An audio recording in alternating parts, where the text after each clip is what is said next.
Welcome, everybody. It is June 19th, 2022, and this is the Morgellons Call of the Week. We're just about to enter into the stress management section of our call. Okay, how does stress affect us? Well, not in a very good way. Several people have wrote in during the week, and I've sent them over to Mary to read. So Mary, let's go through a couple of them there and see how it's impacted them. Okay.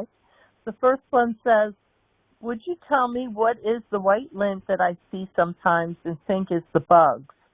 I was thinking that I've seen the lint on clothes all my life, so why am I now thinking it's bugs? It is not moving or anything, so it is getting delusional from all the research I am doing. I wonder. So much of what is happening and being said is so confusing.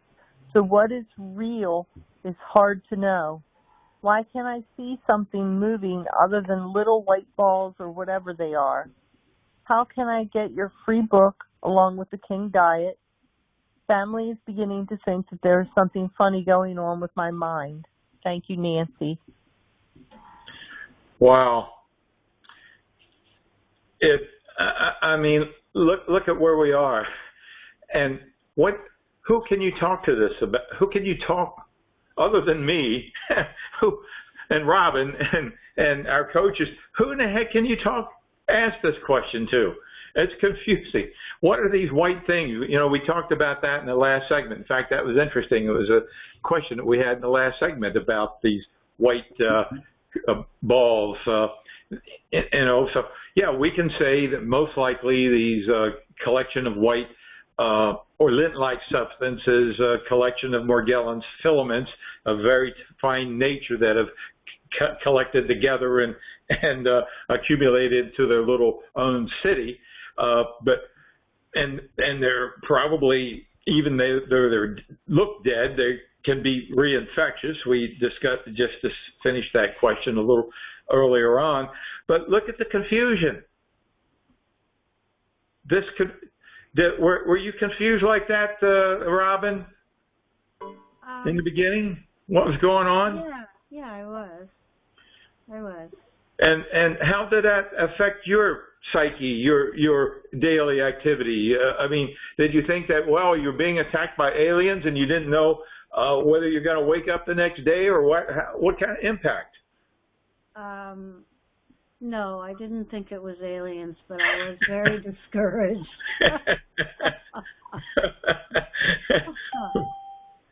Yeah, I was very discouraged. So, but I just figured I was going to get through it, and I was going to win. And so I set about doing that. And when I reached the end of my rope and prayed for help, I found you in your book, and that was the turning point. That was the paradigm shift there. Okay. Yeah, exactly. Mary, how about you in the beginning? Do you have any thoughts like this or questions going through your mind, confusions?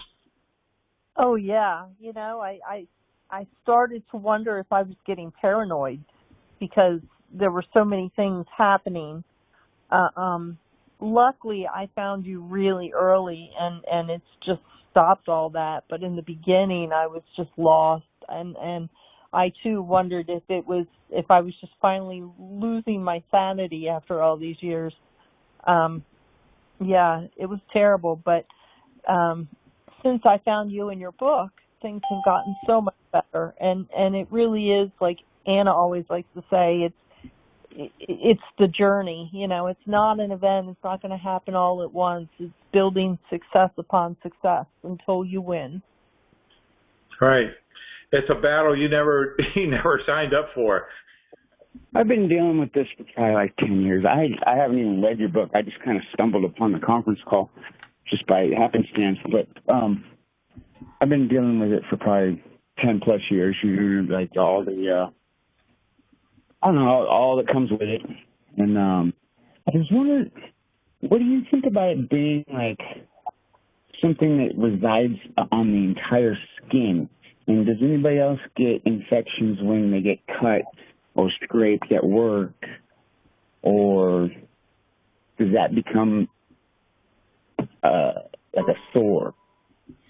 Well, what you're describing, are you sure you're being cut by something, or is something causing the laceration that is not mechanical?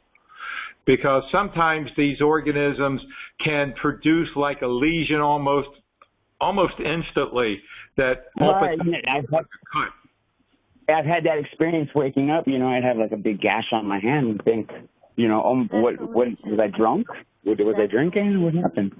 Well, it can be it can be the organisms, and you may have not been cut by anything, but it just may be the creation of an organism, which a lesion, which can happen within minutes sometimes. They can happen very fast. So the good news is you found us. Do you get my emails, or did you just stumble on a number to sign into the call? I was kind of online the other night, just sending out a bunch of red flag, or not red flags, but a lot of help signs, I guess, and so I just kind of stumbled upon it. Yeah. Well, do you get my emails? Did you get an email about this call? Yes, sir. I got the email on this call. Okay, so you're in the program. Do you have the book? Did you download the book? Did you open it? No. Yeah. All right. Well, no, I've had a lot of stressful problems with these little buggers, but yeah. So the first step is to get the book, and if you don't know where to find it, just return the email, any email that you get from me, and ask for the book. I'll be glad to send it to you along with the diet, and get involved. It's a lot of work. It's not going to be an overnight thing. You have to make a commitment whether or not you want to do this, or whether you just want to go off and find something else. So we discussed that in the first segment. Okay, but indeed, it's really kind of stressful when you do. Where does lesion come from? And they can develop. Where do you think that the whole thing stems from? Because you talk about it being Lyme disease, and then Chapter 2. Possibly like. Chapter 2. It's all explained in Chapter 2. All the different theories about where it may come from, whether it's from chemtrails, or whether it's from a patented substance. All that's discussed in Chapter 2. Okay. Thank you. Thank you. Read the next one, Mary. The next one says, I have to find one that knows that Morgellons is real, and so far none of the doctors around here seem to know anything about what is going on with me. I'm going to get your book and use the products along with the diatomaceous earth to beat this. How can a doctor help you when they are saying, I don't know what to tell you? And good question. To me, that's all they're saying. I've got to learn everything to help myself. I am aging so much, and my skin looks so old in just months. Thank you, Nancy. Nancy, how can a doctor help you if he doesn't know? The best response most people can get from a doctor right now is, I don't know. You got something. I don't know what it is. I don't know how to treat it. It's something there, but I don't know what it is. That is probably the best response you're going to get from most doctors. So the worst response is, you don't have nothing. There's nothing wrong with you. It's delusional parasitosis. A lot of people think they have parasites. It's in their head. It's in their mind. Okay? It's nothing wrong with you. The absolute bestest response is, yeah, you do have Morgellons, but that's 1 out of 1,000 doctors might give you that response. And again, I don't know what to do about it, but I think it's Morgellons, but I don't know what to do about it. Well, that's why we're here, because we know what to do about it. We know how to cleanse them, how to make the diet, how the diet works. When you make the diet work, we know how to clean them out of your skin, how to clean them out of your environment, and the targeted supplements to get your life back. along with some targeted medications that can help with a lot of cofactors. So that's the good news. What's the next one you have? The next one says, thank you, Richard, for your emails. I am so very ill today, so I have started stage 1 of your diet. I live in the UK, so orders from your shop will cost me £40 or more for delivery. I am praying for my healing in Jesus' name. By his stripes we are healed. I feel so sick today. My hair and my ears, things are crawling in and out as I said thank you for your emails. I've been watching your videos on YouTube and all the testimonies. Thank you, Richard, for all you're doing for us in the Morgellons Society. I have had it now 8.5 years. The Lord bless you and keep you safe. I pray in Jesus' name. Susan. Yeah, 8.5 years, that's a long time to be suffering. And there have been people that have come to the program and left successfully after 20 years of suffering, which is phenomenal. It's great. So there's so much stress involved and nobody to talk to that understands what we're dealing with. Our relatives and friends often shun us and dismiss us. Oh, there's nothing wrong with you. It's all in your head kind of stuff. And that's the world we live in right now, which is unfortunate. And our purpose, one of our purposes, we have many purposes here, many purposes that I never imagined 20 years ago to be part of my life.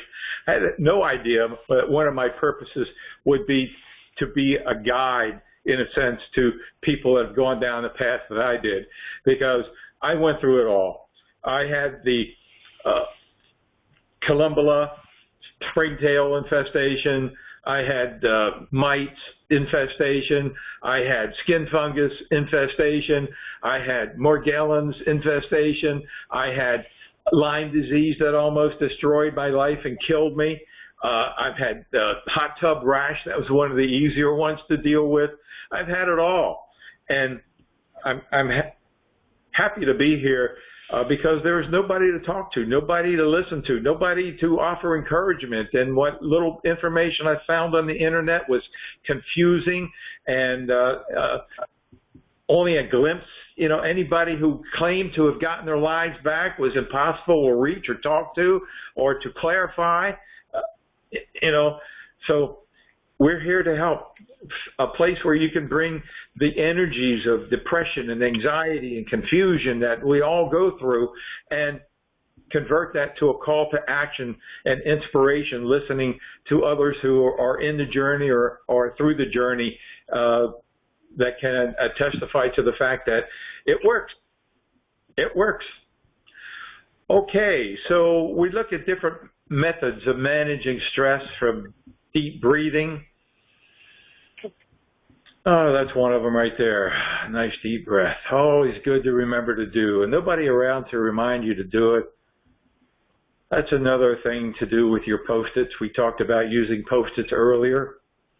They help switch the paradigm shift and a shift in your mind from the down to up energy.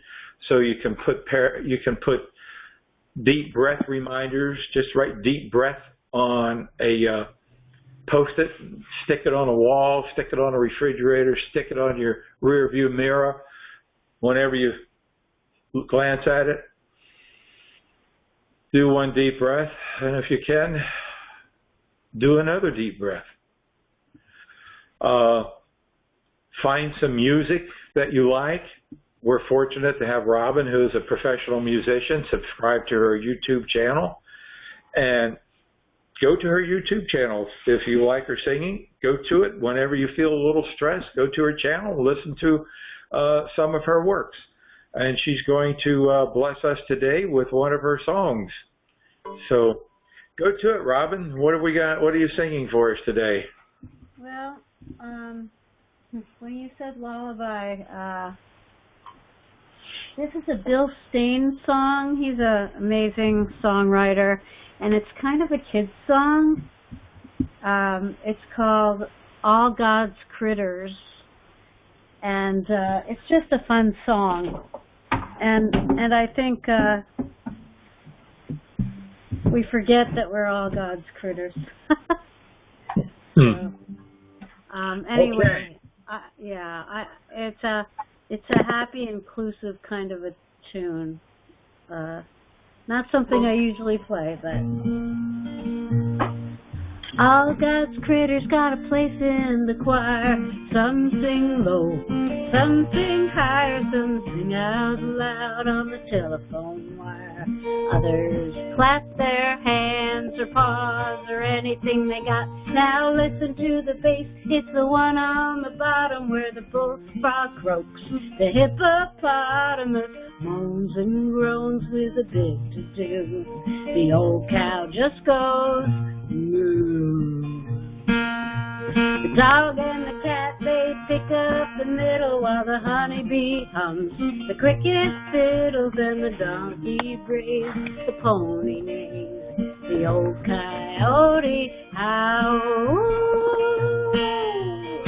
Oh, God's critters got a place on the choir. Some sing low, some sing higher, some sing out loud on the telephone wire. Others clap their hands or paws or anything they got. Now listen to the top where the little birds sing all the melodies. The high notes ring and the hoot owl hollers over everything. The jaybird disagrees. Singing in the nighttime, singing in the day. The little duck quacks, he's on his way. The possum ain't got much to say. The porcupine talks to himself. All God's critters got a place in the choir. Some sing low, some sing higher, some sing out loud on the telephone wire. Others clap their hands or paws or anything they got.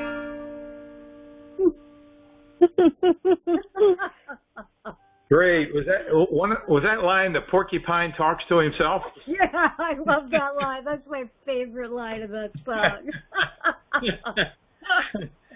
I could just do-de-do-de-do. That's great. So subscribe to Robin's channel. Find music on YouTube you like. Go get streamed and stream music that you like. Make that part of your mental diet for every day, along with the deep breathing, tapping exercises that we've done from time to time. If you look back in some of our other videos, we've done tapping exercises because deep breathing isn't necessarily the best technique for everybody. So there's a technique for everybody.